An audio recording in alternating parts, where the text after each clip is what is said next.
Have you ever experienced a massive transition in your life where the unwritten rules of the game suddenly just changed completely? Absolutely. And, like, nobody even bothered to warn you.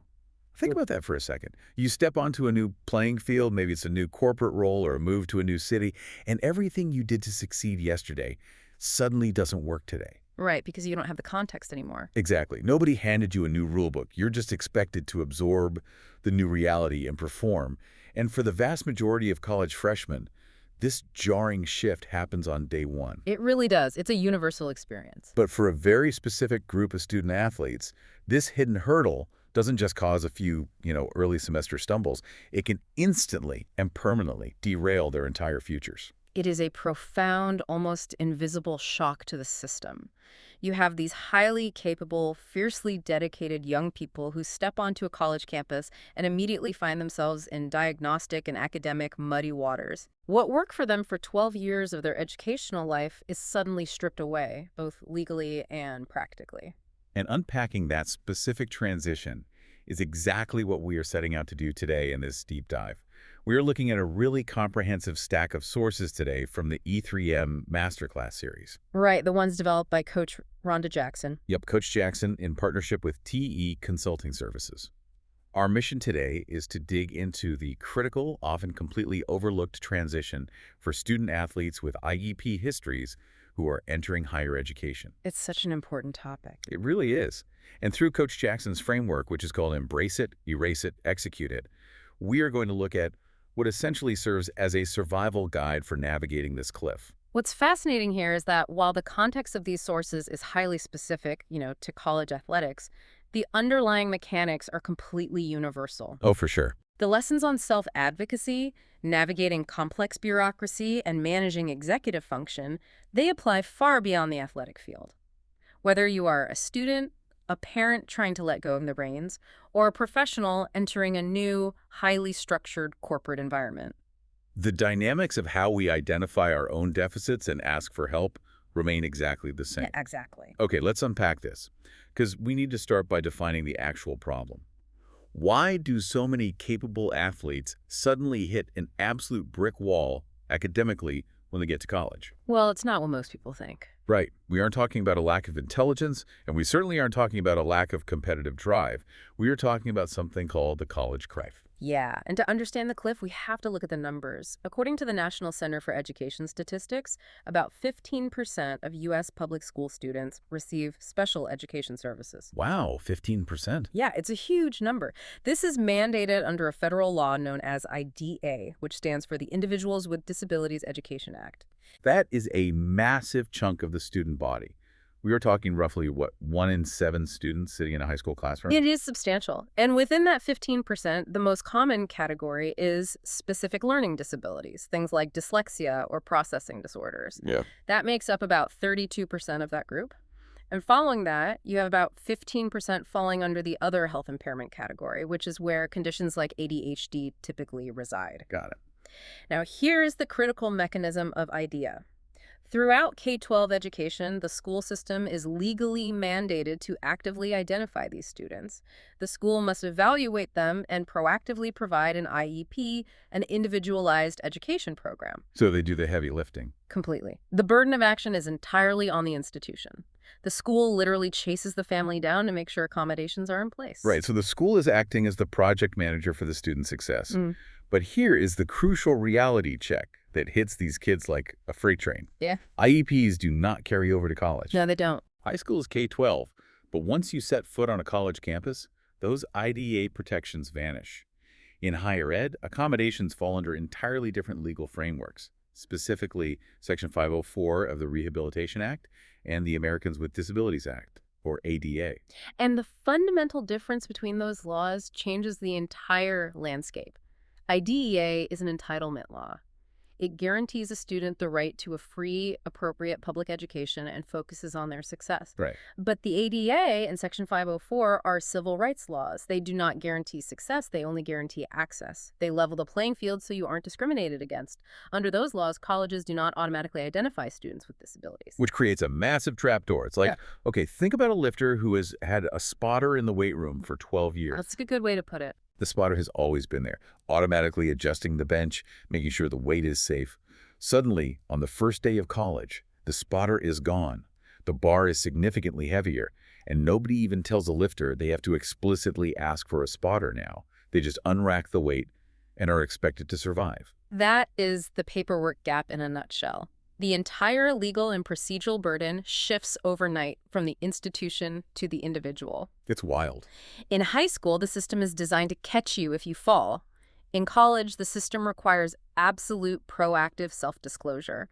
The student must actively step forward, find the right administrative office, request the accommodations, submit their historical documentation, And and continuously follow up, right? yes, exactly. Yeah. If they don't explicitly do all of that, the college legally assumes they do not need help. Wait, I'm trying to picture this from the perspective of an overwhelmed 18-year-old. When they inevitably struggle because they didn't know how to navigate this paperwork gap, how does it look from the outside? Like, what does the professor or the coach actually see? That is the tragedy of it.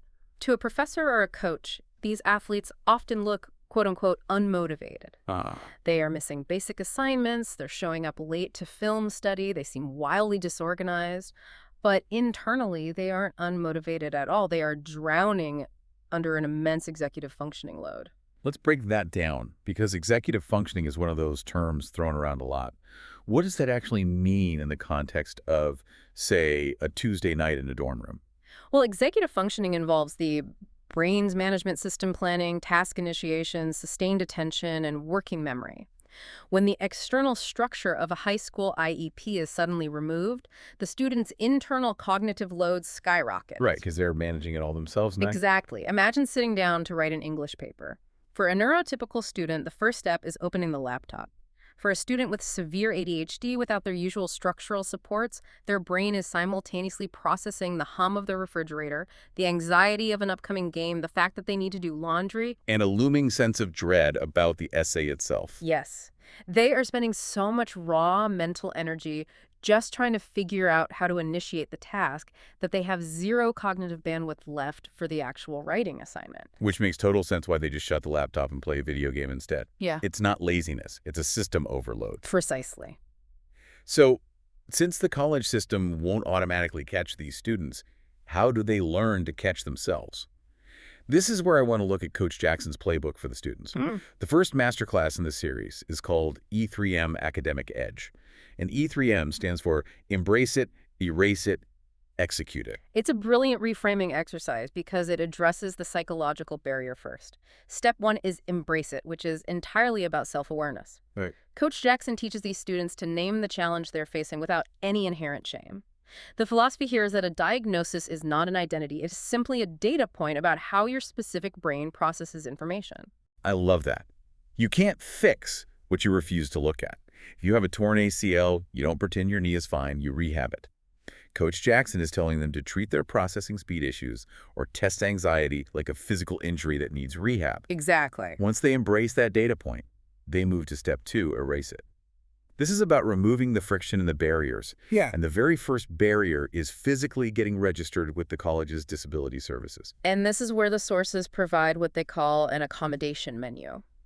They outline the tools available, things like extra time on exams, testing in a reduced distraction environment, having access to audio texts, or receiving peer note-taking support. All the standard stuff. But the pivotal mechanism here is how they reframe these accommodations. They explicitly ban the term special treatment. They call them performance tools. Oh, cognitive cleats.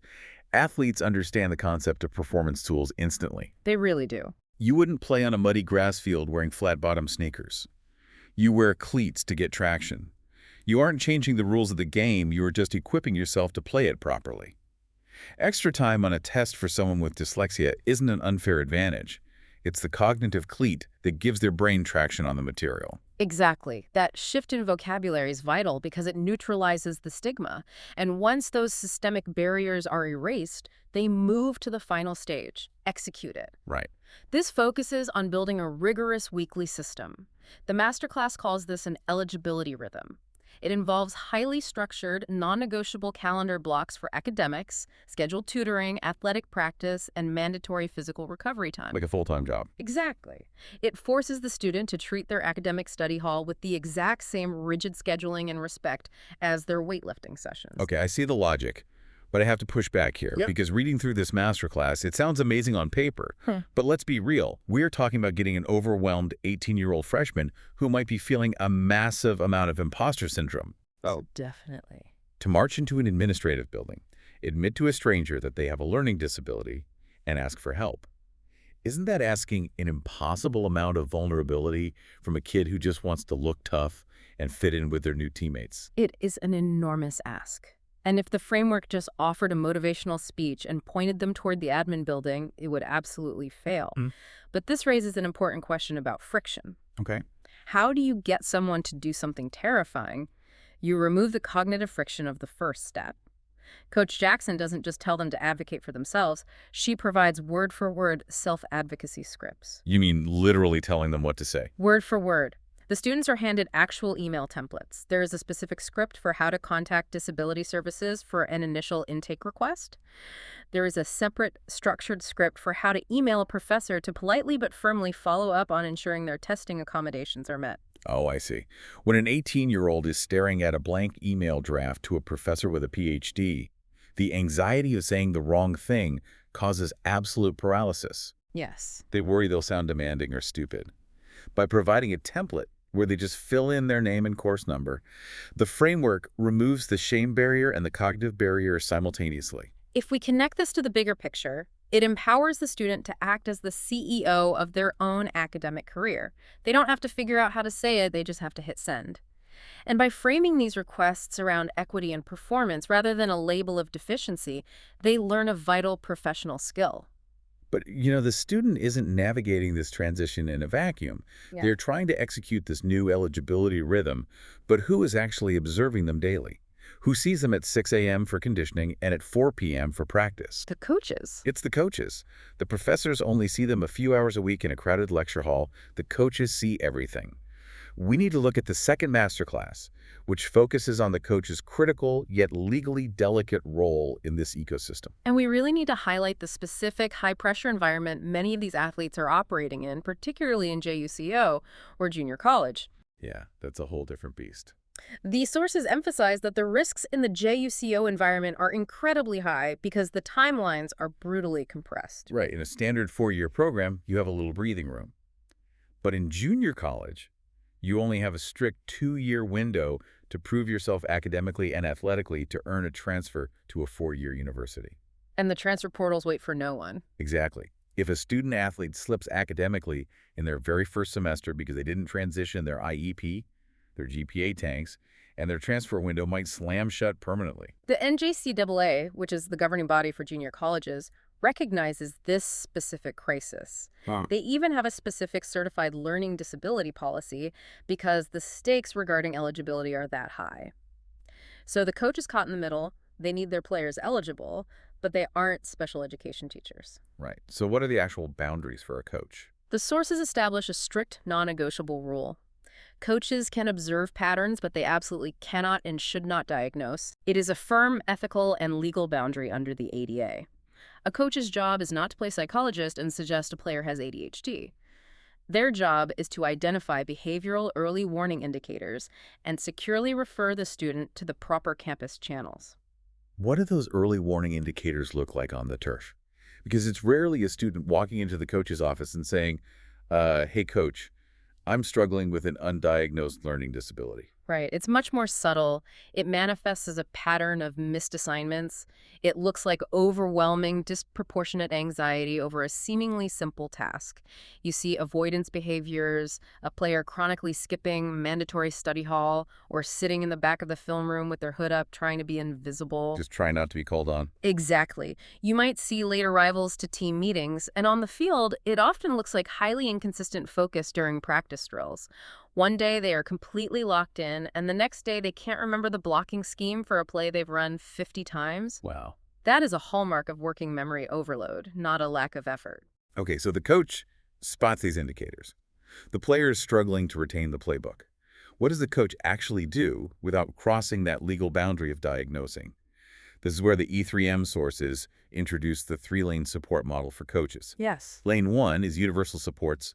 Lane 2 is targeted supports. Lane 3 is formal referrals. Let's break the mechanics of those down. Lane 1 universal supports are instructional strategies that a coach applies to the entire roster, regardless of whether anyone has an IEP history. Okay. This means creating highly visual practice plans, breaking down complex plays into bite-sized pieces, and keeping verbal instructions short, direct, and predictable. Here's where it gets really interesting to me. I was reading this and realized that Lane 1 is just fundamentally good coaching. Oh, absolutely. Creating visual practice plans helps the entire team. And there's a reason for that, right? Keeping verbal instructions short isn't dumbing it down. It's respecting the limits of human working memory. If a coach yells a 7-step instruction on a chaotic sideline, half the team is going to drop the last 3 steps anyway. It is exactly what architects call the curb cut effect. Wait, what's that? Well, when cities first started cutting ramps into the corners of sidewalks, it was a legal mandate designed specifically for people using wheelchairs. But once they were built, cities realized those curb cuts helped parents pushing strollers, travelers rolling heavy luggage, and delivery workers with hand trucks. Designing an environment for the most vulnerable actually optimizes the environment for everyone. That is a perfect analogy. Yeah. Short instructions are the curb cuts of a football practice. It helps the kid with an IEP, but it also helps the exhausted quarterback who just took a massive hit. So what happens if the curb cuts aren't enough? Then the coach moves to Lane 2 targeted supports. This is where the coach applies closer academic monitoring to specific players who are showing those warning signs. It involves setting micro goals in study hall. Like what? Instead of saying, get your homework done, it's show me your completed outline for English by 4 p.m. It involves regular check-ins with tutors. It's more hands-on accountability. And if Lane 2 still isn't bridging the gap, you hit Lane 3 formal referrals. This is where the coach uses a formal workflow to safely and ethically route the athlete to the campus disability services office. Exactly. And again, Coach Jackson provides specific language for the coach to use during these highly sensitive conversations. A coach isn't supposed to say, I think you have a learning disability. They are taught to use language that reduces shame, like, I'm noticing a pattern with your assignments. I want to help you perform at your absolute best, and here is the campus support path we use for our top performers. By using that language, the coach turns academic support into a standard performance development metric. It models accountability from the top down. Think about team culture. If the head coach treats visiting the campus tutoring center with the exact same respect and necessity as visiting the athletic trainer for an iced ankle, the stigma vanishes instantly. It totally normalizes it. The entire culture shifts from hiding your struggles so you don't look weak to utilizing your resources so you stay elite. So we've covered the student's playbook, learning to advocate. And we've covered the coach's playbook, learning to observe and refer. But there is a massive third pillar in this ecosystem, because during those 12 years of K-12 education, who actually managed the IEP process, who scheduled the contentious meetings, fought the local school board for accommodations, and made sure the teachers actually followed the rules? The parents. The parents. They were the generals of this army. Which brings us to the final source document, Masterclass 3, the Parent Playbook. And frankly, unpacking this section made me realize this might be the most agonizing transition of all. We are talking about taking a parent who has been a fierce, unapologetic warrior for their child's education for over a decade and completely stripping them of their authority. It is a profound and often painful psychological shift. The E3M framework introduces a concept called the independence ladder. It mandates that parents must forcefully and intentionally shift their role. They must evolve from being the active manager of their child's education to being a supportive mentor, and finally to stepping back and merely being an accountability partner. So what does this all actually mean for the parents on a practical level? Right. They've been the CEO, they've been the one emailing the teachers to ask about a low grade, checking the online portals every night, setting the morning alarm so the kid doesn't miss the bus. Yeah. And now, because of college privacy laws and the ADA, they're supposed to just step back and watch. They have to, and the masterclass deeply validates how terrifying this is for a parent. But here is the hard legal reality. Because of privacy laws like FERPA, colleges will absolutely not discuss a student's academic progress, attendance, or disciplinary issues with a parent without explicit signed consent from the student. Wow. And even if they get that consent, the college system is fundamentally designed for the student to be the primary driver. If a parent tries to call a college professor from 3 states away to argue about a grade, the professor will likely just hang up. Not to mention how embarrassing that is for the student. Exactly. But more importantly, if the parent continues to overstep and enable their child, If the parent keeps their hands tightly on the steering wheel, the student never learns to drive. The student will never develop the self-advocacy muscles required to survive. And consequently, their legally protected 504 and ADA accommodations will sit unused in a filing cabinet somewhere. So the masterclass gives parents very specific action items to safely bridge this gap without letting the kid completely crash the car.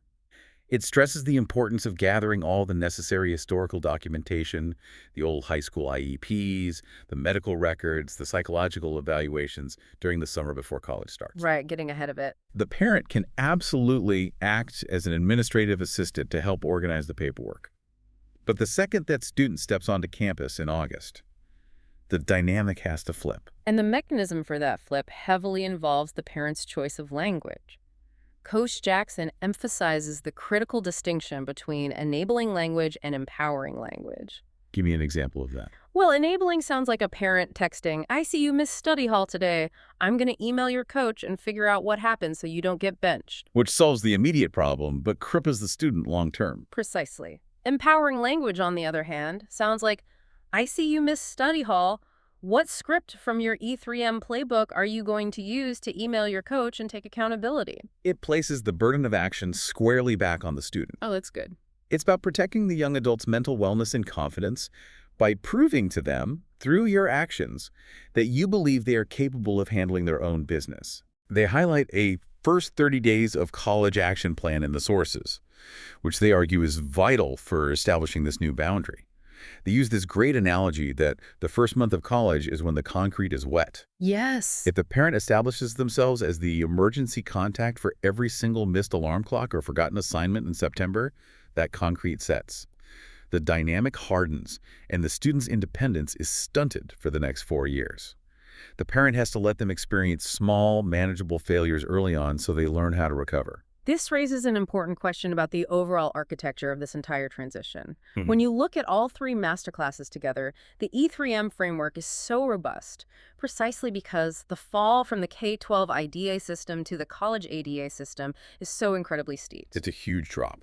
The framework demands a synchronized effort. The student must embrace their needs without shame. They must erase the friction by utilizing campus tools. And they must execute a weekly system to maintain their eligibility and, frankly, their confidence. It is an intensely pragmatic system. It takes this legally complex, emotionally fraught, and structurally daunting transition and breaks it down into tangible, actionable plays. You have scripts for the student, warning signs for the coach, and boundary rules for the parent. And as we noted at the beginning, these are not just narrow skills for passing freshman composition or staying eligible for the fall football season. Navigating the paperwork gaps in life is a permanent, lifelong requirement. Right. The corporate world doesn't have IEPs either. When these athletes graduate and enter the workforce, nobody is going to automatically notice they are struggling and hand them the accommodations they need. Learning to self-disclose, learning to ask for help without feeling less than, and learning to execute a personal system of accountability. These are universal survival skills. You have to be willing to walk into a new environment, look around, and say, I need a spotter. Because the weights in life only get heavier from here. And the beauty of the E3M framework is that it ensures when these young adults finally build the courage to ask for that spotter, they know exactly what to say, and the people around them know exactly how to effectively support them. Which leaves us with one final, slightly haunting thought to chew on today as we wrap up this deep dive. We've just spent this entire time looking at the incredible multi-layered safety net Coach Jackson has built for student athletes. Right. And it works beautifully because in the high-stakes world of college sports, you have a coach actively watching you. You have an adult tracking your eligibility, noticing if your focus drops in practice, and actively looking for those behavioral early warning signs. Yes. But what happens to the regular non-athlete college students who also have IEP histories? The other 15% of the student body arriving on campus this fall. If they don't have a coach monitoring their daily habits, checking their study hall attendance, or noticing their inconsistent focus, who is catching them before they slip through the cracks of the college cliff? That is the invisible crisis playing out on college campuses right now. Because for them, there is no lane 1 or lane 2. There's only the cliff. Think about that the next time you hear about a brilliant freshman who quietly dropped out after their first semester. Until next time, keep digging deeper.